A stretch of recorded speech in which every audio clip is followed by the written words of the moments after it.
કોઈ ગુજરી ગયું છે તમારા ઘરમાંથી? કોણ ગુજરી ગયું છે? મારા બા, હે? મારા મમ્મી, મારા મધર. એટલે લગભગ આજ 8-10 દી થયા કા 10 દી થયા. 10 દી થયા. 25 તારીખે 25 હા 20 તારીખે હા 12-13 દી થઈ ગયા. હા, એક પીપરો હોય ને, પીપરો એમાં આટલો ઘઉંનો લોટ બાંધજો, એમાં કંકુ, હળદર ને ચોખા નાખવાના. શું કીધું? કંકુ, હળદર ને ચોખા અને પિંડ આવડો ગોલ ગોલ દડો કરવાનો, રોટલી કરીને અને પીપરાને પાણી લેવાનું, પીપરાને હેઠે પાંદડા હેઠે મૂકી આવીને ત્યાં પાણી પીવરાઈ આવજો. એનો તમારામાં બહુ ચીજ એમ.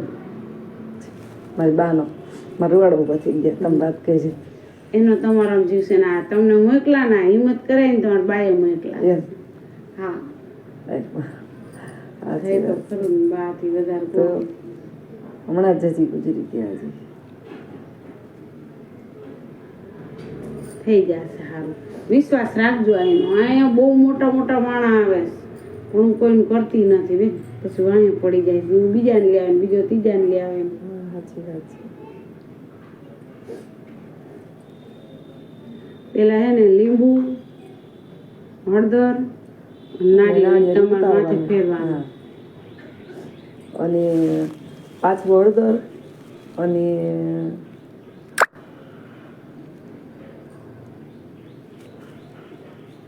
પછી કરીને પછી આ દોરો પહેરજો, વિધિ કરીને.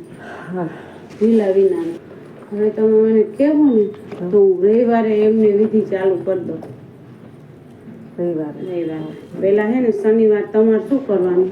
અડદ, લીંબુ, નારિયેળ, આ 3 વસ્તુ શનિવારે રાતે 12 વાગે ઉઈ ગયા હોય ને, એટલે જબલું ઓલું અવાજ ન આવે ને, ઓલું કાળું જબલું અવાજ ન આવે ને, એમાં 5 આટા 3 આટા ફેરવશો ને તોય થઈ જશે. 3 આટા ફેરવીને તમારે 4 રસ્તે મૂકી આવવાનું. ભૂલા વિનાનું આ છોકરાને કહેવાનું, આમ બોયલા વિનાનું. ઈ પેલા હે ને વાત કરવાની, હું પપ્પાને ફેરવવા જાઉં છું, તું અહીં ઊભો રહે. પછી તને ફેરવીને દે ને એટલે આમ એના જબલાને નાકેથી પકડીને હવેથી મૂકીને આવતું રહેવાનું, પાછું વળીને જોવાનું નહીં. 2 મા દીકરાને જ ખબર પડવી જોઈએ.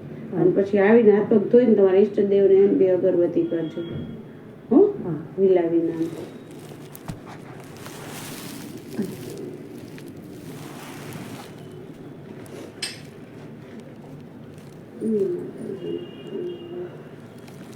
થઈ જશે તમારું. થઈ જાય કામ તમારું સરસ થઈ જાય. અને બેન મૂકી જ દે, પાછું વળીને જોવે ને મૂકી દે. ઘરવાળા પાછા વળી જાય.